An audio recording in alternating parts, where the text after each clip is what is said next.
तो हम लोग रिवाइज करते हैं बायोलॉजी के कुछ chapters. Cell the unit of life, cell cycle, cell division, reproductive health, biotechnology के दोनों chapters and chemical coordination and integration, और इसके अलावा strategies for enhancement and food production का एक छोटा सा टॉपिक टिश्यू कल्चर वाला। ठीक है, तो सबसे पहले बात करते हैं cell the unit of life वाले चैप्टर से। तो इस चैप्टर में सबसे पहले हम देखते हैं जीएन रामचंद्रन के बारे में दे रखा है कि इन्होंने ट्रिपल हेरिकल स्ट्रक्चर दिया कोलेजन का, और लीनियस पॉलिन के बारे में दे रखा है कि उन्होंने अल्फा हेलिक्स और बीटा प्लेटेड सीट वाला स्ट्रक्चर दिया है। इसके बाद है जेई पुरकिंजे, इन्होंने यूज़ किया term protoplasm for living substance in cell. ठीक है, अब हम बात करते हैं कि जो सेल की डिस्कवरी के बारे में। तो सबसे पहले 1665 में एक डेड कॉर्क सेल को डिस्कवर किया गया, और उसके बाद हमारे पास और ये किया था रॉबर्ट हुक ने। इसके बाद इन्होंने एक बुक भी लिखी जिसका नाम है माइक्रोग्राफिया, जिसका मतलब है डिटेल्ड स्टडी ऑफ सेल। फिर इसके बाद पहला जो लिविंग सेल है वो एंटीमोन लीवन हुक ने देखा, और न्यूक्लियस की डिस्कवरी करी है वो रॉबर्ट ब्राउन ने करी है 1831 में। फिर अगर हम सेल के बारे में बात करें तो सेल हमारे पास दो तरह का होता है, एक सेल प्रोकैरियोटिक हो सकता है, सेल यूकैरियोटिक भी हो सकता है। सेल के पास न्यूक्लियर मेम्ब्रेन एब्सेंट भी हो सकती है, सेल के पास न्यूक्लियर मेम्ब्रेन प्रेजेंट भी हो सकती है। तो जो प्रोकैरियोट्स हैं वो आपकी मोनेरा होते हैं, और प्रोटिस्ट से लेके एनिमल तक वो सारे के सारे आपके यूकैरियोट्स होते हैं। चैप्टर में थोड़ा आगे बढ़े तो हम बात करते हैं सेल थ्योरी के बारे में। तो सेल थ्योरी जो है ये हमारे पास सील्डन और स्वान ने मिलकर दी। एक जर्मन बॉटनिस्ट हैं 1838 में, इन्होंने बोला कि प्लांट जो है वो कंपोज होते हैं डिफरेंट टाइप ऑफ सेल्स से, और ये फॉर्म करते हैं टिश्यू को। और इसके अलावा जो स्वान है, इन्होंने एक ये आपके ब्रिटिश जूलॉजिस्ट हैं 1839 में, इन्होंने बोला कि सेल के पास एक आउटर लेयर होती है जिसे प्लाज्मा मेम्ब्रेन बोलते हैं, और सेल वॉल जो है वो ओनली आपके प्लांट्स में मिलती है, यानी कि cell wall is a unique character, unique in plant cell. ये उन्होंने दोनों बात बोली। तो सील्डन और स्वान दोनों ने फॉर्मुलेट तो कर दिया सेल थ्योरी को, लेकिन उन्होंने ये एक्सप्लेन नहीं किया कि हाउ न्यू फॉर्म सेल्स, यानी कि न्यू सेल्स फॉर्म। तो इसको एक्सप्लेन करने के बाद हमारे पास रुडोल्फ विर्कोहाई, इन्होंने मॉडिफाइड सेल थ्योरी दी 1855 में। इन्होंने बोला ओमनिस सेलुला ई सोलुला, यानी कि इन्होंने बोला कि all living organism are compose of cell and product of cells. And second statement, जो फर्स्ट स्टेटमेंट है, ये इन्होंने हाइपोथेसिस ऑफ स्वान से लिया, और सेकंड स्टेटमेंट इन्होंने बोला कि all rise arise from the pre existing cells. अब हम यहाँ पे कुछ सेल के साइज के बारे में देखते हैं। जैसे कि माइकोप्लाज्मा जो है, इसकी जो लेंथ है वो 0.3 माइक्रोमीटर है, और इसका साइज जो है वो 0.1 माइक्रोमीटर है। बैक्टीरिया 3 से 5 माइक्रोमीटर है। ह्यूमन आरबीसी की बात करें तो ये 7 माइक्रोमीटर है। माइक्रोप्लाज्मा जो है वो स्मॉलेस्ट लिविंग सेल है, इसके पास सेल वॉल नहीं होती और ये ऑक्सीजन के बिना भी सर्वाइव कर सकता है। अगर हम आरबीसी के बारे में बात करें, ह्यूमन आरबीसी 7 माइक्रोमीटर की है, और 52% इसमें 52% प्रोटीन है और 40% इसमें लिपिड है। अगर हम लार्जेस्ट आइसोलेटेड सेल के बारे में बात करें तो ऑस्ट्रिच एग है। लॉन्गेस्ट सेल के बारे में बात करें तो नर्व सेल है। वायरस के बारे में बात करें तो 0.02 से 0.2 माइक्रोमीटर, और टिपिकल यूकैरियोटिक सेल के बारे में बात करें तो 10 से 20 माइक्रोमीटर का ये हो सकता है। ठीक है, अब हम बात करते हैं प्रोकैरियोटिक सेल के बारे में, जिनके पास न्यूक्लियर मेम्ब्रेन एब्सेंट होती है। ये जो है आपके सिर्फ और सिर्फ मोनेरा में मिलेंगे। Only non membrane bound organelle यहाँ पे मिलेंगी, जैसे कि आपके बैक्टीरिया, ब्लू ग्रीन एल्गी यानी कि माइकोप्लाज्मा और पीपीएल, इन सभी के पास आपके प्रोकैरियोटिक सेल होगा।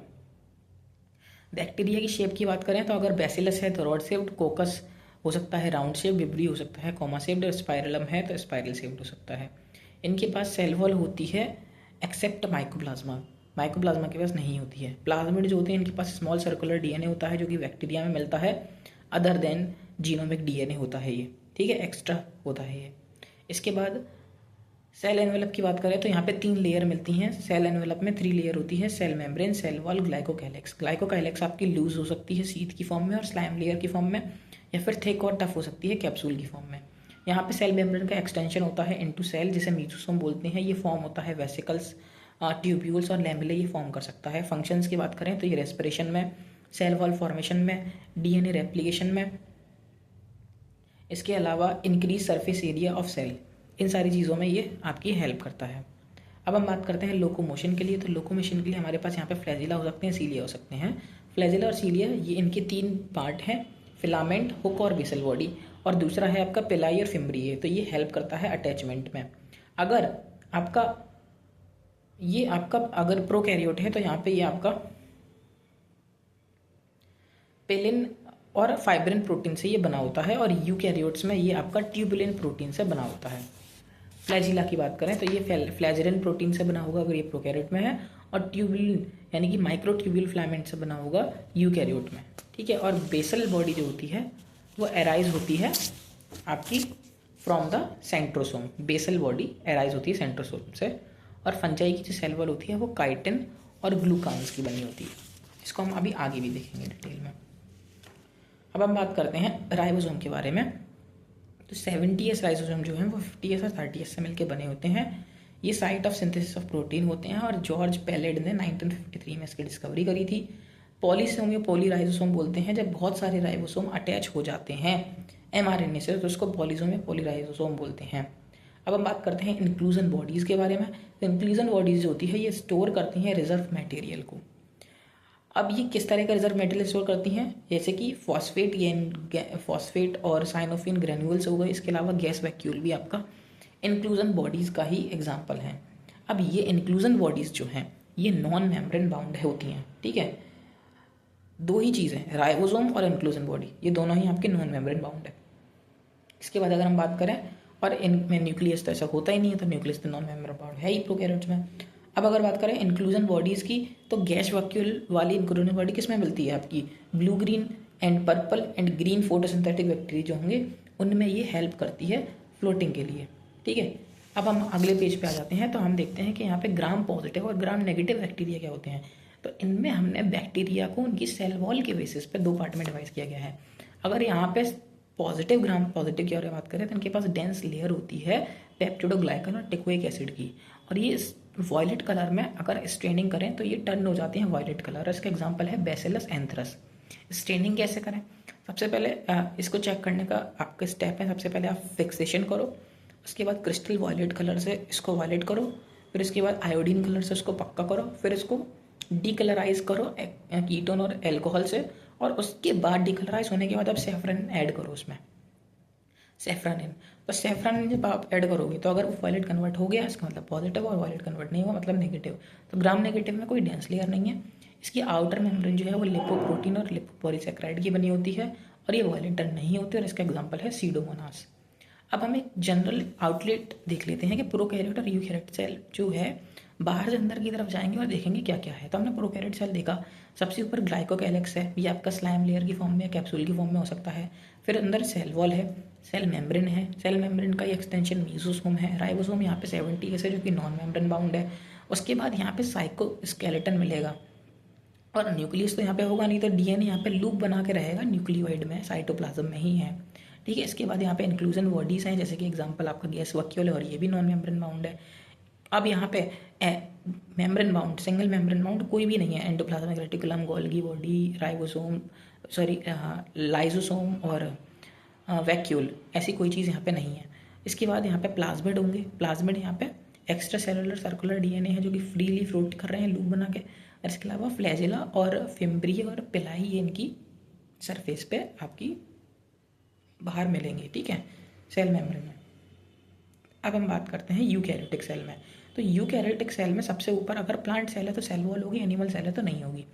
फिर सेल मेम्ब्रेन होगी। सेल मेम्ब्रेन के बाद यहाँ पे आपके माइटोकॉन्ड्रिया होगा। माइटोकॉन्ड्रिया में आप देखोगे तो यहाँ पे आपका डबल मेम्ब्रेन बाउंड होगा, क्योंकि इसके पास इसका खुद का न्यूक्लियस है, और यहाँ पे आपका राइबोसोम मिलेगा 70S। उसके बाद आपको न्यूक्लियस मिलेगा, न्यूक्लियस भी डबल मेम्ब्रेन बाउंड है, लेकिन न्यूक्लियस के पास कोई राइबोसोम नहीं है। न्यूक्लियस के पास जो है आपकी प्रोटीन सिंथेसिस न्यूक्लियस से बाहर होती है साइटोप्लाज्म में, ठीक है। उसके बाद प्लास्टिड भी डबल मेम्ब्रेन बाउंड है। तो माइटोकॉन्ड्रिया, न्यूक्लियस और प्लास्टिड ये दोनों डबल मेम्ब्रेन बाउंड है, लेकिन प्लास्टिड सिर्फ प्लांट सेल में ही मिलता है।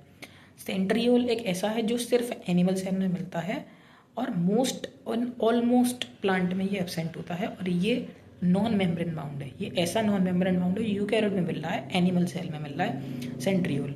राइबोसोम अगर यूकैरियोट की बात करें तो 80S होता है। इसके अलावा यहाँ पे endoplasmic reticulum, Golgi body, lysosomes और वैक्यूल ये आपका सिंगल मेम्ब्रेन बाउंड है, ठीक है। और इसके बाद यहाँ पे फ्लैजिला और सीलिया भी मिलते हैं, माइक्रो बॉडीज़ भी हैं यहाँ पे, लेकिन वो भी सिंगल मेम्ब्रेन बाउंड है। इंक्लूजन बॉडीज़ प्रोकैरियोट में थी तो ऑब्वियसली वो नॉन मेम्ब्रेन बाउंड होंगी, और micro bodies single membrane bound होती हैं। साइटोस्केलेटन भी है यहाँ पे। और इसके बाद क्रोमोसोम्स हैं, यानी कि क्रोमोसोम वैसे तो ये कंडेंस फॉर्म नहीं है, लेकिन जब हम सेल डिवीज़न पढ़ेंगे तो वहाँ पे ये मेटाफेज में कंडेंस होंगे। ये वैसे तो डीकंडेंस फॉर्म में ही होते हैं, लेकिन ये न्यूक्लियस के अंदर वेल डिफाइंड मेम्ब्रेन के अंदर होता है आपका जेनेटिक मटेरियल। अब हम आगे बढ़ते हैं। तो यहाँ पे आपको यूकैरियोटिक सेल में हम ऊपर देख चुके हैं कि फ्लैजिला जो होता है, फ्लैजिलन प्रोटीन प्रोकैरियोट, अगर ट्यूबुलेंट प्रोटीन है यूकैरियोट, बेसल बॉडी से राइज होगा सेंट्रोसोम की, और फंजाई की सेल वॉल काइटिन और ग्लूकान की बनी होती है। अगर हम यूकैरियोटिक सेल की बात करें तो यहाँ पे 80S राइबोसोम प्रेजेंट होगा, 60S + 40S। ये S जो है वो स्वेडबर्ग की यूनिट है जिसकी डेंसिटी दिखा रही है। एनिमल सेल में आपका राइबोसोम और सेंट्रियोल ये दोनों ही आपके नॉन मेम्ब्रेन बाउंड है। राइबोसोम के पास भी कोई भी नॉन मेम्ब्रेन नहीं होती है। अगर प्लांट में बात करें तो सिर्फ आपका राइबोसोम ही है जो कि नॉन मेम्ब्रेन बाउंड है, 80S वाला। अब माइटोकॉन्ड्रिया और प्लास्टिड के पास 70S राइबोसोम है, और न्यूक्लियस के पास कोई राइबोसोम नहीं है। और ये माइटोकॉन्ड्रिया, प्लास्टिड और न्यूक्लियस ये तीनों ही आपके डबल मेम्ब्रेन बाउंड है। इनके पास अपना खुद का जेनेटिक मटेरियल होता है। राइबोसोम न्यूक्लियस के पास क्यों नहीं है? क्योंकि ये साइटोप्लाज्म में प्रोटोसिंथेसिस करता है। जब mRNA के ऊपर खूब सारे राइबोसोम आ जाते हैं तो उसको पॉलीसोम वाला स्ट्रक्चर बोलते हैं। अब हम बात करते हैं कंपार्टमेंटलाइजेशन ऑफ साइटोप्लाज्म के बारे में। तो साइटोप्लाज्म का कंपार्टमेंटलाइजेशन कर दिया है, यानी कि अगर प्लांट के अंदर सेल वॉल होती है और अब प्लांट के अंदर प्लास्टिड होते हैं, लेकिन एनिमल में ये दोनों नहीं होते हैं। वैक्यूल प्लांट में बड़ा होता है, एनिमल में छोटा होता है, और सेंट्रियोल जो है वो एनिमल सेल में होता है, प्लांट सेल में नहीं होता है। अगर हम ट्रांसपोर्ट के बारे में बात करें तो ट्रांसपोर्ट दो तरह से हो सकता है, एक्टिव ट्रांसपोर्ट और पैसिव ट्रांसपोर्ट। एक्टिव ट्रांसपोर्ट में एनर्जी की रिक्वायरमेंट होती है और ये अगेंस्ट कंसंट्रेशन ग्रेडियंट होता है, और सोडियम पोटेशियम पंप यहाँ पे काम करती है, इसका एग्जांपल है। और पैसिव अगर ट्रांसपोर्ट में देखें तो यहाँ पे एनर्जी की कोई रिक्वायरमेंट नहीं है, यहाँ पे अलोंग विद कंसंट्रेशन ग्रेडियंट ये ट्रांसपोर्ट होता है। इसका एग्जांपल सिंपल डिफ्यूजन यानी कि वाटर का ऑस्मोसिस हो गया, और इसके अलावा फैसिलिटेटेड में हो गया, यहाँ पे हम कैरियर प्रोटीन्स का यूज़ करते हैं, लेकिन यहाँ पे भी कोई एनर्जी की रिक्वायरमेंट नहीं होती है। अब हम बात करते हैं सेल मेम्ब्रेन के बारे में। तो सेल मेम्ब्रेन जो होती है वो मेनली फॉस्फोलिपिड की बनी होती है, यानी कि लिपिड, और उसमें भी कौन सा? फॉस्फोलिपिड। इसके अलावा प्रोटीन्स जो है वो यहाँ पे इंटीग्रल और पेरिफेरल दोनों हो सकते हैं। इंटीग्रल उसमें मेम्ब्रेन में अंदर धसे हुए होंगे, और पेरिफेरल सरफेस पे लाई करेंगे। कार्बोहाइड्रेट होता है, और इसके अलावा कॉर्टिसोल होता है। अब हम बात करते हैं फ्लूइड मोज़ेक मॉडल के बारे में। तो फ्लूइड मोज़ेक मॉडल जो होता है यहाँ पे सिंगर और निकोलसन ने दिया था 1972 में। और यहाँ पे हम फ्लूइडिटी की बात करें तो fluidity is the ability to move within the membrane. अब अगर हम सेल वॉल के कंपोजिशन के बारे में बात करें तो हम अगर बात करें एल्गी के या फिर अदर प्लांट्स के, एक बार देखते हैं। हमने फंगाई का देख लिया, यहाँ पे काइटिन और ग्लूकान मिलेंगे। एल्गी में हमें आपको सेलुलोज मिलेगा, गैलेक्टन मिलेगा, मेनन्स मिलेगा, और मिनरल्स मिलेंगे जैसे कि कैल्शियम कार्बोनेट। इसके अलावा अगर प्लांट्स में बात करें तो सेलुलोज, हेमीसेलुलोज, प्रोटीन और पेक्टिन, और यहाँ पे जो मिडिल लैमेला होगा वो कैल्शियम पेक्टेट का बना होगा, जो कि एक से ज़्यादा सेल्स को आपको होल्ड करके रखेगा। अब हम बात करते हैं एंडोमेम्ब्रेन सिस्टम के बारे में। तो एंडोमेम्ब्रेन सिस्टम जो होता है वो 4 ऑर्गेनल को कंसिस्ट करके बनता है, आपकी endoplasmic reticulum, Golgi bodies, lysosome और वैक्यूल। और ये आपके जो हैं सभी सिंगल मेम्ब्रेन बाउंड हैं और एक दूसरे से लिंक्ड हैं इनके फंक्शंस। अगर हम एंडोप्लाज्मिक रेटिकुलम के बारे में बात करें तो ये आपका डिटॉक्स करता है ड्रग को। ये 2 तरह का होता है, एक तो रफ एंडोप्लाज्मिक रेटिकुलम और एक आपका smooth endoplasmic reticulum. Rough endoplasmic reticulum के पास राइबोसोम्स होते हैं और ये प्रोटीन सिंथेसिस करता है, और स्मूथ एंडोप्लाज्मिक रेटिकुलम जो होता है ये इनके पास राइबोसोम नहीं होते हैं, और ये सिंथेसाइज करता है एक लिपिड और स्टेरॉयडल हार्मोन, जैसे कि इसका एग्जांपल है एस्ट्रोजन। जो एंडोप्लाज्मिक रेटिकुलम है ये डिवाइड करता है साइटोप्लाज्म को कंपार्टमेंट में, ल्यूमिनल यानी कि इनसाइड वाला, और एक्स्ट्रा ल्यूमिनल यानी कि आउटसाइड एंडोप्लाज्मिक रेटिकुलम। अब हम बात करते हैं गोल्गी एपरेटस के बारे में। तो कैमिलियो गोल्गी ने 1898 में इसकी डिस्कवरी करी। इसके 2 फेज होते हैं, कॉन्वेक्स यानी कि सिस या फिर फॉर्मिंग फेज, और एक कॉन्केव यानी कि ट्रांस यानी कि मैच्योरिंग फेज। तो जो आपका कॉन्वेक्स या सिस या फॉर्मिंग फेज है, इसका जो डायमीटर होता है वो 0.15 से 1 माइक्रोमीटर तक का होता है। और यहाँ पे आपके जो फंक्शंस हैं इसके वो हैं आपकी पैकेजिंग का, और इसके अलावा फॉर्मिंग ऑफ ग्लाइकोप्रोटीन और ग्लाइकोलिपिड। तो वहाँ पे आपके लिपिड बन रहे थे और यहाँ पे ग्लाइकोप्रोटीन और ग्लाइकोलिपिड बन रहे हैं, ठीक है। अब हम बात करते हैं, यानी कि उसी प्रोटीन को इन्होंने और ज़्यादा मॉडिफाई कर दिया है, ठीक है। और यहाँ पे मेड ऑफ मैनी सिस्टर्न, यानी कि बहुत सारे ऐसे सिस्टर्न से मिलकर गोल्गी एपरेटस बना होता है। तीसरे नंबर पे हमारे पास आता है लाइसोसोम। तो लाइसोसोम्स जो होते हैं ये formed by the packaging in the Golgi apparatus. ये कैसे बने? ये गोल्गी एपरेटस में ही बने बाय द पैकेजिंग प्रोसेस से। तो इनके पास हाइड्रोलाइटिक एंजाइम होते हैं जो कि एक्टिवेट होते हैं एसिडिक पीएच पे, जैसे कि लाइपेजेस हो गया, प्रोटीएजेस हो गया। तो ये इसके एग्जाम्पल है। और चौथे नंबर पे हमारे पास जो आता है आपका एंडोमेम्ब्रेन सिस्टम का जो चौथा ऑर्गेनल है दैट इज वैक्यूल। वैक्यूल के बारे में हम बात करते हैं तो ये कंटेन करता है वाटर और सैप और excretory product. SAP means minerals भी उसमें होते हैं। इसके अलावा कुछ अदर वेस्ट भी होते हैं। इसके बाद अगर बात करें मेम्ब्रेन, तो इसकी मेम्ब्रेन को टोनोप्लास्ट बोलते हैं। और अमीबा में अगर बात करें तो यहाँ पे कॉन्ट्रेक्टाइल वैक्यूल देखने को मिलता है जो कि ऑस्मो रेगुलेशन में हेल्प करता है। और फूड वैक्यूल के बारे में बात करें तो ये फॉर्म बाई इनहेल्पिंग फूड, फूड को इनहेल करने से ये बनता है। अब हमारे पास जो अगली है वो दैट इज माइटोकॉन्ड्रिया। तो माइटोकॉन्ड्रिया एंडो मेम्ब्रेन सिस्टम का पार्ट नहीं है, ये डबल मेम्ब्रेन बाउंड होती है और इसको पावर हाउस ऑफ सेल भी बोलते हैं। इसकी जो लेंथ है वो 1 से 4.1 माइक्रोमीटर की है और यहाँ पे डायमीटर की बात करें तो 0.2 से 1 माइक्रोमीटर है। एवरेज बात करें तो 0.5 माइक्रोमीटर है। ठीक है, इसकी अगर हम शेप देखेंगे तो आउटर मेम्ब्रेन है और अंदर भी इनर मेम्ब्रेन है और यहाँ पे क्रिस्टे यानी कि इनफोल्डिंग्स यहाँ पे बने हुए हैं और बीच वाले पार्ट को हमने मैट्रिक्स बोला है। अब अगर हम बात करें इनके पास भी एक सर्कुलर डीएनए होता है, ऑल्सो है 1 circular DNA and few RNA and ribosome जो कि 70S होते हैं और डिवाइड करते हैं ये फिजन से, यानी कि ये आपके टूट जाते हैं 2 पार्ट में। फिर हम प्लास्टिड के बारे में बात करते हैं तो ये भी आपके डबल मेम्ब्रेन बाउंड ही होते हैं और ये प्लांट सेल में मिलते हैं। ये क्लोरोप्लास्ट हो सकता है, क्रोमोप्लास्ट हो सकता है और ल्यूकोप्लास्ट, 3 तरह के हो सकते हैं।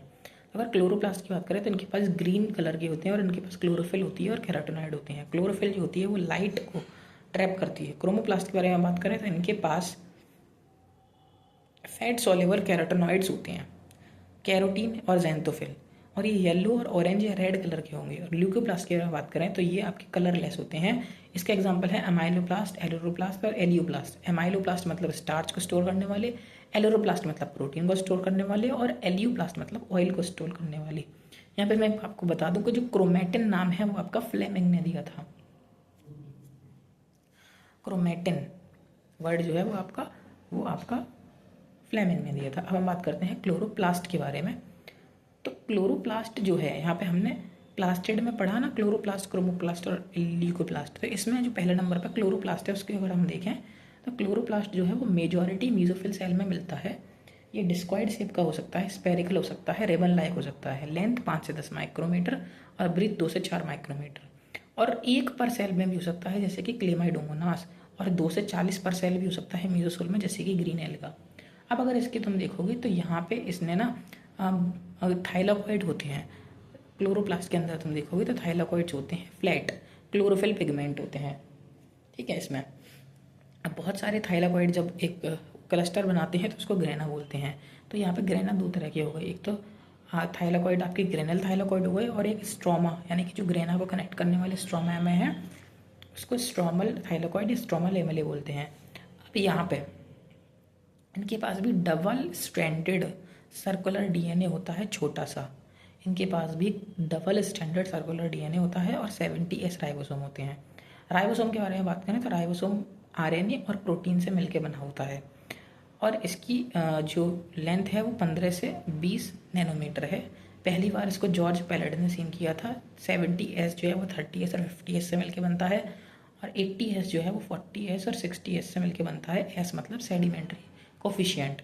अगर हम साइटोस्केलेटन के बारे में बात करें तो साइटोस्केलेटन एक प्रोटीनेशियस फिलामेंट स्ट्रक्चर है यानी कि नेटवर्क है।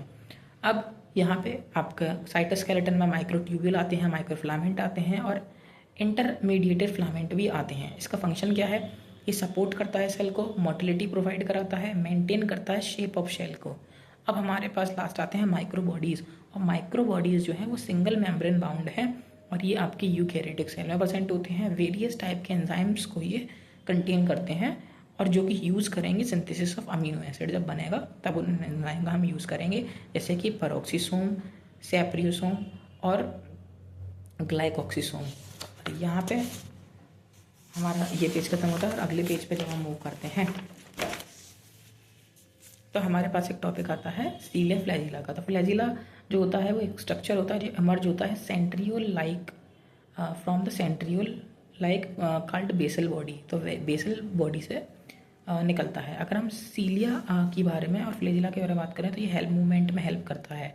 अगर हम इसका स्ट्रक्चर देखें तो यहाँ पे डबलेट जो होते हैं वो रेडियली अरेंज होते हैं और इनके बीच में ए बी लिंकर्स प्रेजेंट होते हैं जो कि डबलेट को कनेक्ट करते हैं। ये 9 पेयर में होंगे और पैरेलली अरेंज होंगे एक्सेस के ऑफ माइक्रोट्यूब्यूल। ठीक है, यहाँ पे आप रेडियल स्पोक्स देख सकते हो, बीच में सेंट्रल सीट देख सकते हो, और जो कोर है उसको जोनोमी बोलते हैं। और यहाँ पे 9+2 जो है अरेंजमेंट देखने को मिलता है। 2 एक पेयर में जो सेंटर पे है उसको 2 लिखा है और बाकी जो 9 है वो सब 9 पेयर है। ठीक है, अब हम बात करते हैं सेंट्रोसोम या फिर सेंट्रियोल की। तो सेंट्रोसोम जो है वो एक आपका ऑर्गेनल है और ये आपके 2 सेंट्रियोल से मिलकर बना होता है। इसमें भी जोनोमी और कोर होती है सेंट्रियोल की, और इसका स्ट्रक्चर अगर हम देखें तो यहाँ पे 9+0 अरेंजमेंट देखने को मिलती है। यहाँ पे 9 ट्रिपलेट होते हैं और यहाँ पे AC लिंकर होते हैं, और यहाँ पे भी आपको रेडियल स्पोक्स देखने को मिलेंगे जो कि प्रोटीन के हैं, और यहाँ पे बीच में आपको प्रॉक्सिमल हब देखने को मिलेगा जो कि प्रोटीन का है। ठीक है, इसका स्ट्रक्चर जो होता है वो कार्टविल लाइक स्ट्रक्चर होता है। सेंट्रियोल जो है वो कहाँ से बनता है, फॉर्म बेसल। ये क्या फॉर्म करता है, सेंट्रियोल बेसल बॉडी फॉर्म करता है सीलिया और फ्लैजिला की, ये सेंट्रियोल फॉर्म करता है। तो अगर इसके स्ट्रक्चर को हम डिफाइन करें तो यहाँ पे लिखेंगे कि 9 evenly spaced peripheral fibrils of tubulin protein, और यहाँ पे peripheral fibrils is a triplet, और सेंट्रियोल जो है यहाँ पे, ये जो सेंट्रियोल आपने देखा सेंट्रोसोम से जो सेंट्रियोल है वो फॉर्म करता है spindle that give rise to the spindle apparatus during the cell division. ठीक है, अब हम बात करते हैं न्यूक्लियस के बारे में। तो न्यूक्लियस जो है उसके आउटर मेम्ब्रेन जो होती है वो कंटिन्यू करती है रफ एंडोप्लाज्मिक रेटिकुलम को, और न्यूक्लियर पोर जो होता है वहाँ पे बहुत सारे न्यूक्लियर पोर होते हैं न्यूक्लियस में, न्यूक्लियर एनवलप में, फॉर ट्रांसपोर्ट ऑफ RNA और प्रोटीन इन बोथ डायरेक्शन। अब अगर हम बात करें तो न्यूक्लियस डबल मेम्ब्रेन बाउंड है, यहाँ पे स्पेस होती है दोनों मेम्ब्रेन के बीच में, जैसे पेरी न्यूक्लियर स्पेस बोलते हैं, जो कि 10 से 50 नैनोमीटर के बीच की होगी। RBC और सीव ट्यूब्स में न्यूक्लियस नहीं होता है, RBC और सीव ट्यूब्स में। अब हम बात करते हैं प्लाज्म के न्यूक्लियोप्लाज्म यानी न्यूक्लियस के अंदर के मटेरियल। तो यहाँ पे ऐसे 2 पार्ट में डिवाइड करते हैं, एक तो न्यूक्लियोलस और एक क्रोमेटिन। और क्रोमेटिन वर्ड हमें किसने दिया था, फ्लेमिंग ने दिया था। तो न्यूक्लियोलस के बारे में बात करते हैं तो ये मेम्ब्रेन लेस होता है और यहाँ पे सिंथेसिस ऑफ RNA चल रही होती है। और क्रोमेटिन के बारे में बात करें तो ये क्रोमेटिन ही क्रोमोसोम को फॉर्म करता है। इसके पास DNA होता है और स्टोन प्रोटीन होते हैं। DNA एसिडिक है और स्टोन प्रोटीन बेसिक है। ओके, और इसे हम पैकेजिंग ऑफ DNA हेलिक्स में भी देखेंगे। अब हम बात करते हैं क्रोमोसोम के बारे में। तो क्रोमोसोम जो है यहाँ पे क्रोमोसोम के स्ट्रक्चर अगर हम देखें तो यहाँ पे डिस्क शेप काइनेटोकोर अटैच है, और 2 जो आपके क्रोमेटिड हैं उनको जो अटैच जिसने कर रखा है, 2 क्रोमेटिड जो ज्वाइंट कर रखे हैं वो सेंट्रोमियर ने कर रखे हैं, और इसको हम प्राइमरी कॉन्स्ट्रक्शन बोलते हैं। और सेकेंडरी कॉन्स्ट्रक्शन हम बोलते हैं इनके ऊपर जो सैटेलाइट है उसको, तो इसको नॉन स्ट्रेनिंग सेकेंडरी कंस्ट्रक्शन बोलते हैं सैटेलाइट को। अब इस प्राइमरी कंस्ट्रक्शन की यानी कि सेंट्रोमियर की पोजीशन के बेस पे हमने इनको 4 पार्ट में डिवाइड किया है, मेटासेंट्रिक, सब मेटासेंट्रिक और एक्रोसेंट्रिक और टीलोसेंट्रिक। तो अगर एकदम बीचों बीच में है तो मेटासेंट्रिक, अगर बीच से थोड़ा ऊपर है तो सब मेटासेंट्रिक, और एंड के नियर है तो एक्रोसेंट्रिक, और बिल्कुल एंड रहा ही नहीं, 2 आर्मी गायब हो गई इसकी, तो उसको टीलोसेंट्रिक बोलेंगे। अब अगर जब ये आपका सेंट्रोमियर स्प्लिट होगा एनाफेज के टाइम पे, तो जब ये जा रही होंगी स्पिंडल जो एपरेटस है वो उसको खींच के लेके जा रहा होगा साइटोप्लाज्म में, तब जो शेप बनेगी वो मेटासेंट्रिक से V शेप बनती है, सब मेटासेंट्रिक से L शेप बनती है, एक्रोसेंट्रिक से J शेप बनती है और टीलोसेंट्रिक से I शेप बनती है। और यहाँ पे हमारा जो चैप्टर है cell the unit of life वो खत्म होता है।